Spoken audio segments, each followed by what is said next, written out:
Nicolas Dose, le pari de l'apprentissage est en train d'être gagné en France. C'est la ministre du Travail, Muriel Pénicaud, qui en tire le bilan 2019 ce matin dans les colonnes du Parisien aujourd'hui en France.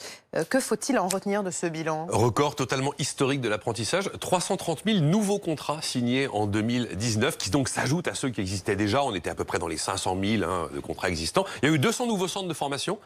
Et il y en a 300 à venir, qui s'ajoutent là aussi aux presque 1000 centres qui existaient. Donc c'est un carton plein, il n'y a aucun problème là-dessus. Et au-delà en fait des éléments d'assouplissement tout bêtes de la réforme, permettre à quelqu'un d'être apprenti jusqu'à 29 ans, ce n'était pas le cas. Plutôt donner la main aux entreprises, aux branches plutôt qu'aux régions, enfin des choses, ça fonctionne. On voit quand même que le regard collectivement que l'on porte sur l'apprentissage a considérablement changé. C'est fini la chanson de Sardou sur le bac G, ça marche plus comme ça. C'est plus vécu comme un échec scolaire. Mais ce qu'il faut dire, Nicolas, c'est que la France quand même a tardé à se rendre compte que l'apprentissage, ça marchait. Les Allemands, ça fait bien longtemps qu'ils ont intégré ça. C'est clair qu'en Allemagne, c'est un élément constitutif du plein emploi que connaissent les Allemands. Nous, on n'arrivait pas, effectivement, à progresser.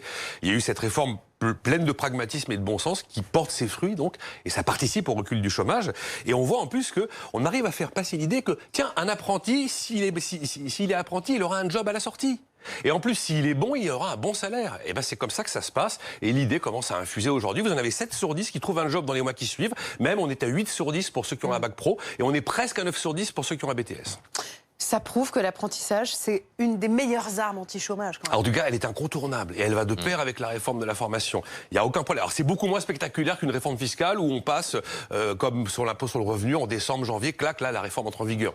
L'apprentissage, c'est un peu plus diffus, ça prend un peu plus de temps. Mais il est clair que la croissance, la flexibilité du marché du travail, l'allègement des cotisations, c'est très bien pour faire marcher la machine à emploi, mais ça ne suffit pas. Il est impératif d'avoir un bon système de formation et d'apprentissage, car encore une fois, on ne le répétera jamais assez, mais aujourd'hui, le gros des chômeurs qui sont encore au chômage sont des gens qui n'ont pas le bac ou à peine le niveau bac, donc il y a un vrai sujet aujourd'hui de formation.